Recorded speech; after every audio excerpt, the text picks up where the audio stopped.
Dan, you were the Command Sergeant Major of Pershing Zone. You had the big picture. Can you kind of tell me how the band fits into the National Capital Region? You know, what type of ceremonies, makeup of the band there is, that kind of thing. Absolutely. First of all, Gavin, I want to thank you and the society for doing what you're doing, for helping tell this incredibly important story about our nation's most revered and sacred shrine to all service members who served in all wars in support of freedom and the United States of America.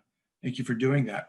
I also want to thank you for the partnerships that you've built along the way to help tell this story with Daughters of the American Revolution, the Women in Military Service to America, the Old Guard Association, Gold Star Mothers and Families, and the American Rose Society, all to help tell this story.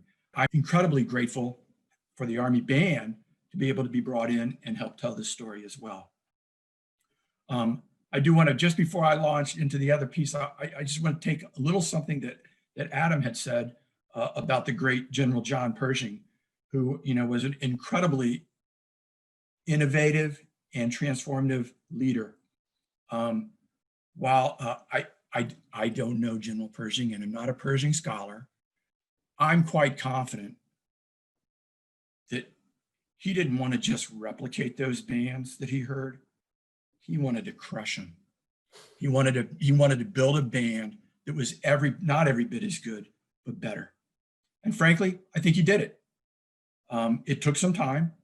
And today, the United States Army Band, Pershing Zone, supports our nation's leaders throughout all branches of government: executive, legislative, judicial, in and out of uniform, Department of State, Department of Defense, and the highest levels of ceremonial engagement, international engagement. And the organization, I think, represents our nation extraordinarily well, frankly, 100% of the time. The single largest number of missions that Pershing Zone does over the course of a calendar year is in support of the Tomb of the Unknown Soldier. As you know, as a Sentinel, nearly every group that comes to visit Washington, D.C.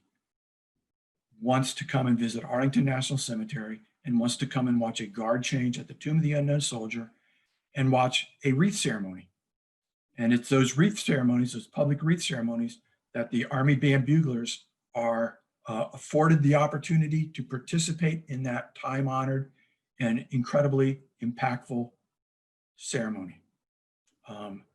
In terms of numbers, we support those possibly in the neighborhood of 3,500 times a year. That is the single largest number, of ceremonies that we do in a specific area. Of course, the band supports a tremendous amount of memorial affairs in Arlington National Cemetery and larger Army full honor wreath ceremonies, Armed Forces full honor wreath ceremonies, presidential wreath ceremonies at the Tomb of the Unknowns. We're incredibly proud to be part of that. It's a responsibility that every single member of the organization takes extraordinarily deep pride in and is very serious about. Of course, we are able to do some public performances, concerts with a wide variety. The United States Army Band is the largest band in the United States Department of Defense inventory. And we have a wide range of differing performing ensembles. It's a band, but the band has a concert band, which Adam is part of. The band has a ceremonial band, which Kevin is part of. The band has a brass quintet. The band has a herald trumpeters. The band has a chorus. The band has Army Voices, which is a smaller chorus. The band has a jazz band. The band has a brass quintet. The band has strolling strings. And the band has a support staff that supports all of the needs, the administrative needs, technical, audio support needs. As you can imagine, a band like this performs in a wide range of venues. Some are more conducive than others to, a pleasant audio experience. The Army Band is fortunate to have a team of audio professionals who can frankly make the band sound great in any environment. It's a lot to ask. The band and the Army asks a lot of that team, and that team delivers. So the Army Band it's when we think of a band, it's a little bit bigger than that.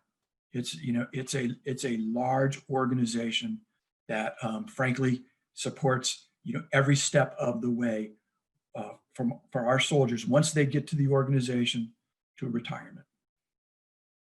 Well, I didn't know that the band was so vast.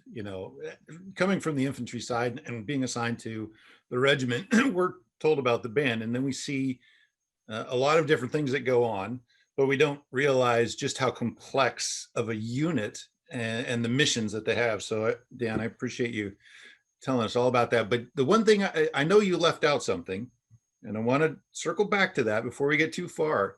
At one time, you weren't a sergeant major in the band.